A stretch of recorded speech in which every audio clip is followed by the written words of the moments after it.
श्री गणेशाय नमः। श्री शिव महापुराणे षष्ठायां कैलाश संहितायां अथ तृतीयोऽध्याय। हिंदी अनुवाद। ईश्वर ने कहा, हे देवी, जो तुम मुझसे पूछ रही हो उसे मैं कहता हूँ। उसके सुनने मात्र से जीव साक्षात शिव हो जाता है। प्रणव के अर्थ का वास्तविक ज्ञान ही मेरा ज्ञान है। वही मंत्र सभी विद्याओं का बीज मूल कारण है। वह वट बीज की भांति अति सूक्ष्म है और महत्वपूर्ण अर्थ वाला है।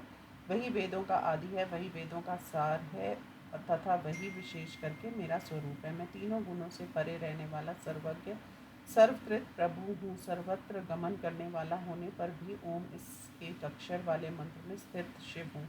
ये जो कुछ वस्तु है वह सब गुण मेरे और प्रधान के संयोग में समष्टि संक्षेप व्यष्टि विराट रूप से प्रणव का अर्थ ही है। इसलिए वह एक अक्षर ब्रह्मा ही सभी अर्थों का साधक है। इसलिए शिव जी ओम से ही संपूर्ण संसार की रचना करते हैं। शिव या प्रणव या शिव एक ही हैं, क्योंकि वाच्य और वाचक में कुछ भेद नहीं होता। इसलिए मुझे ब्रह्मा ऋषि एकाक्षर देव कहते हैं, क्योंकि विद्वान वाच्य वाचक में एकता स्वीकार करते हैं। इसलिए प्रणव तो ही सबका कारण जानो।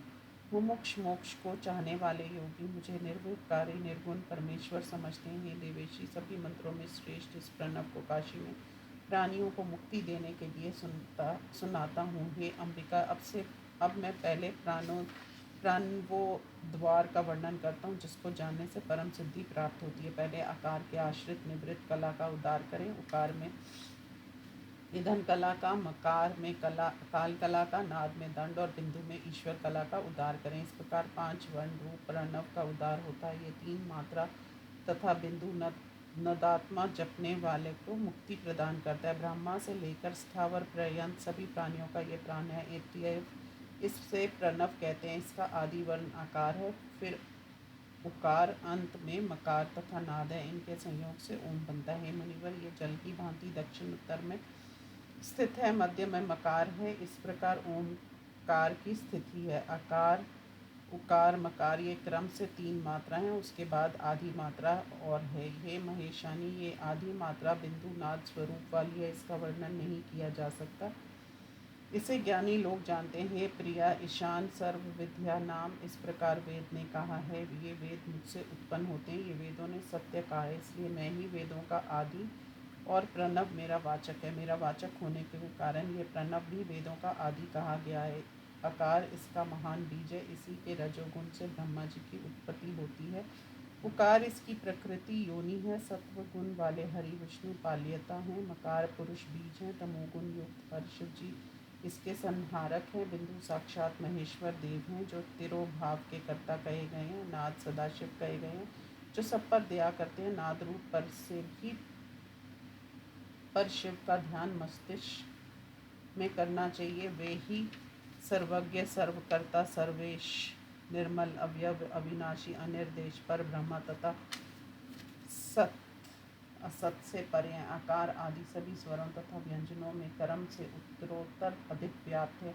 ऊपर से निचला वर्ण अधिक व्याप्य है, ऐसा सर्वत्र विचार करें। आकार आदि 5 वर्णों में सद्य से ईशान पर्यंत जो 5 ब्रह्माएं वे कर्म से मेरे ही मूर्तियां हैं। सद से उत्पन्न आकार रूप शिव में 8 कलाएं, उकार में वामदेव रूप से 13 कलाएं कही गई हैं। अघोर रूपनी 8 कलाएं मकार में स्थित हैं। बिंदु में पुरुषों के देखने योग्य 4 कलाएं हैं। नाद में ईशान रूप 5 कलाएं हैं। इन 6 पदार्थों की एकता से अनुसंधान से प्रणव की प्रपंचात्मकता कही गई है। मंत्र, यंत्र, देवता, प्रपंच, गुरु, शिष्य, इन 6 पदार्थों के अर्थों को ही या तुम सुनो। पहले क्या कहा गया है कि प्रणव मंत्र 5 वर्णों का समूह है, वही यंत्र रूप धारण करता है। अब उसके मंडल का कर्म कहते हैं। यंत्र देवता रूप है, देवता विश्व रूप है, गुरु विश्व रूप है और शिष्य गुरु का ही शरीर है। ये सब ओंकार रूप ही है और सब ब्रह्मा ही है, ऐसा वेद कहता है। वाच्य वाचक संबंध से यही अर्थ निकलता है। आधार, मणिपुर, हृदय, विशुद्री चक्र, आज्ञा चक्र, शक्ति, शांति, इस कर्म से ये स्थान कहे गए हैं। देवेशी, शांति से अतीत को ही परात्पर कहते हैं। इसका अधिकारी वही है जिसे दृढ़ वैराग्य हो। हे देवी,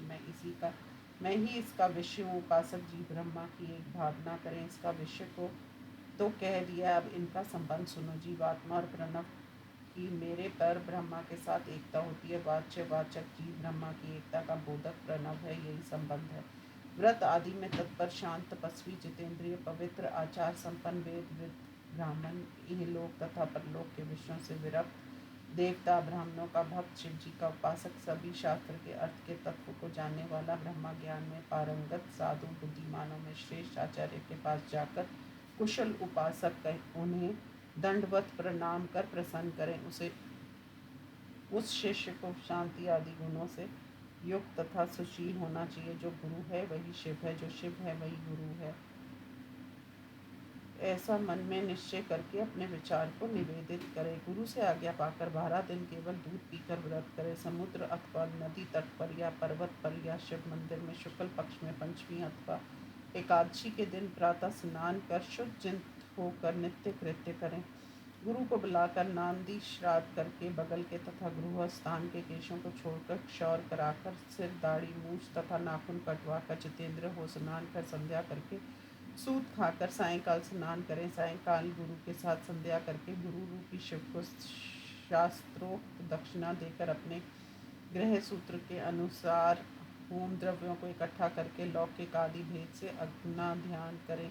जो आहिताग्नि प्रजापति यज्ञ के अनुसार हवन कर चुकता वह अपना सर्वस्व दक्षिण में देकर वेदोक्त अग्नि को आत्मा में धारण कर वह ब्राह्मण घर से संन्यास ले। समिधा, अन्न, घृत तथा पकाए हुए चूरू को लेकर वह जितेंद्रिय पुरुष सूक्त की प्रत्येक ऋचा से हवन करे। फिर अपने गृह सूत्र के विधान से स्विष्टकृत संबंधी आहुतियों से हवन करे। तंत्र के आगे उत्तर की ओर कुश के आसन पर अजिन वस्त्र धारण कर बैठे और ब्रह्मा मुहूर्त तक स्थिर चित्त से गायत्री का जप करें। फिर प्रातःकाल स्नान कर चरु तैयार कर पुरुष सूक्त से लेकर विरजा होम पर्यंत आहुतियाँ दे। वामदेव अथवा शौनक मत से हवन करें। इनमें वामदेव का मत श्रेष्ठ है क्योंकि ये मुनि गर्भ से ही मुक्त थे। शेष हवन को समाप्त कर फिर प्रातःकाल की उपासना प्रारंभ करें। फिर अग्नि का आत्मा में आरोपण कर प्रातःकाल की संध्या करके सूर्य के उदय हो जाने पर क्रम से गायत्री का जप करें। तीनों ऐष्णाओं को छोड़कर क्रम से गुरु उसे आदेश दे, तब वह शिखा, यज्ञोपवीत, कटिसूत्र आदि छोड़कर पूर्व या उत्तर दिशा की ओर जाए। लोक व्यवहार के लिए दंड तथा कौपीन धारण करें। जिसे लोक व्यवहार का ध्यान ना हो वह दंड कौपीन को भी धारण ना करे। गुरु के पास जाकर उन्हें 3 बार दंडवत प्रणाम करे। उठकर फिर गुरु के चरणों के समीप बैठ जाएं। तब गुरु विरज अग्नि से प्राप्त सफ़ेद भस्म को लेकर यथाविधि उस शिष्य को लगाएं। अग्नि इत्यादि मंत्रों से त्रिपुंड तिलक लगाएं।